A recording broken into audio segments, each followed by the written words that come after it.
Hello everyone, you're most welcome. In today's video, I want us to evaluate the financial impacts of educational choices. Whatever educational choice you make, it has a financial impact.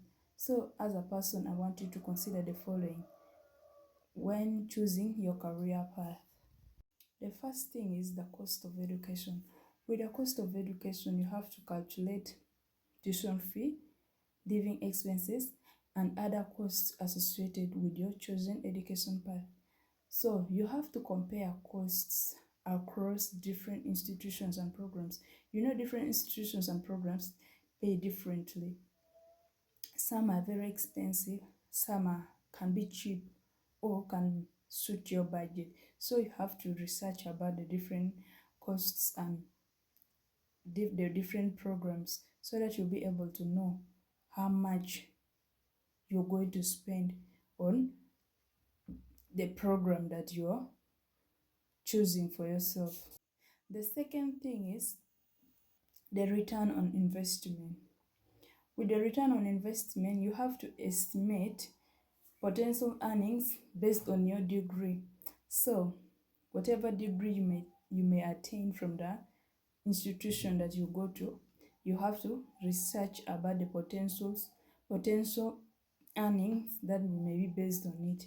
So you have to also research about the average salaries in your field and consider how they may vary based on your educational attainment. So when you go to the job market, they will pay you according to whatever educational attainment you may have. So when you have a certificate or a degree, they may pay you differently. So you have to know how much. You have to research about the payment, the salaries that may be given based on your educational attainment. The third thing is the debt and versus income. So you have to evaluate the amount of student's loan you may incur versus your projected income after graduation. So the student loan versus the projected income after graduation. So you have to evaluate it. How will it be? So when you're able to evaluate, and you should also consider the repayment plans and timelines. With the repayment plans, you might have borrowed a student loan to finance your education, to cater for your tuition and all the living expenses. You have to consider the repayment schedules and the timeline so that it might not affect you at a later time. The fourth thing is career prospects. Yeah, with career prospects, you have to research job market demand for your chosen field. How is the demand for your field, your chosen field? Is it high or low? So with that, when you know, you'll be able to know the competition that is associated with it, with this chosen field of yours. So you also have to evaluate the stability and the growth of what? The stability, growth, and potentials of careers related to your degree. So how stable is this chosen field of yours? Is it growing? Are there some potential careers that may be related to it? So when you're able to do that, you'll also be knowing a wide area where you can venture. Maybe your degree at some point, your chosen field at some point may not bring for you whatever you were expecting. And with these other related jobs that are with these other related careers to your chosen field, you may be able to venture into them and make a living from them. Number 5 is alternative paths. Compare the financial outcomes of pursuing different educational paths like a vocational training course versus a traditional university degree. A person who is doing a vocational course and a person who is doing a traditional university degree program. So you have to compare the difference between these two people. Whatever, what do you think will these two people, their financial outcome will be after graduation? Will which person do you think will have a better financial freedom? So when you are able to compare such, you'll be knowing what choice to make. And even sometimes you'll be knowing which one is more expensive compared to the other. So when you're able to determine such, you'll be able to evaluate that whatever choice you make, or whatever educational choice you make. Number 6 is the long-term financial goals. So as a person, you have to consider how your educational choice align with your long-term financial goals, like such as buying a home, starting a family, or saving for retirement. So these are your long-term financial goals.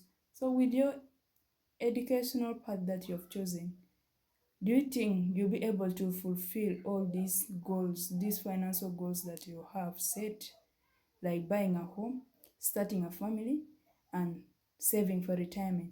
Will you be able to cater for all the expenses of your family when you start a family with with your educational path that you have chosen? Will it be pay for you more than enough, or it will not? So you have to consider that as a person, so that you'll be able to make a better choice. Number 7 is financial aids and scholarships.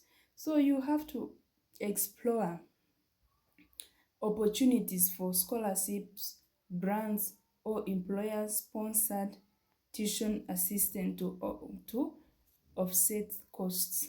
Maybe you're someone who is employed.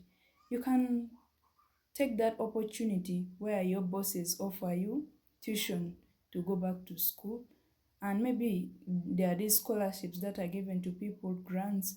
You have to take those privileges and all those opportunities as a person, so that you may be able to reduce on your financial cost. When someone is catering for your education, whatever you get, you may be able to save and use it for the future. Number 8 is risk assessment. Whatever you do, everything that is involved with finances, it has a risk that is associated with it. So you have to consider the risks associated with your chosen field, such as job, market volatility, technological advancement, and potential changes in industry demand. So you never know how in the long run, maybe in 2 years, 3 years, 5 years, how will be the technological advancement in your field, the demand, will it be high? How volatile will it be? So you have to consider these factors, the risk that may be associated with your chosen career path. So when you're able to know all those risks associated, you may be able to know how it will impact on you financially in the long run. Number 9 is personal interest and skills. Personal interest and skill is a factor you have to consider. You have to consider your personal interest, your strength, and your career goals. When you're evaluating the financial impacts of your educational choice, choose a path that can align with your passion, your strengths, while also providing a solid financial foundation. So you have to consider your passion. Do you have the interest in this path that you're choosing or not? What strength do you have? Will you be able to manage the career or the educational path that you're trying to take? When you're able to consider all these factors as a person, you'll be able to make a better choice, a better educational choice that will impact on your life, your financial life after some time to come. Thank you for watching until the end of the video. I hope whatever we have discussed here will help you in one way or the other. I would really appreciate when you like, comment, share this video, subscribe, and tap on the notification bell so that in case of any information that is dropped here, you won't miss out. Bye bye.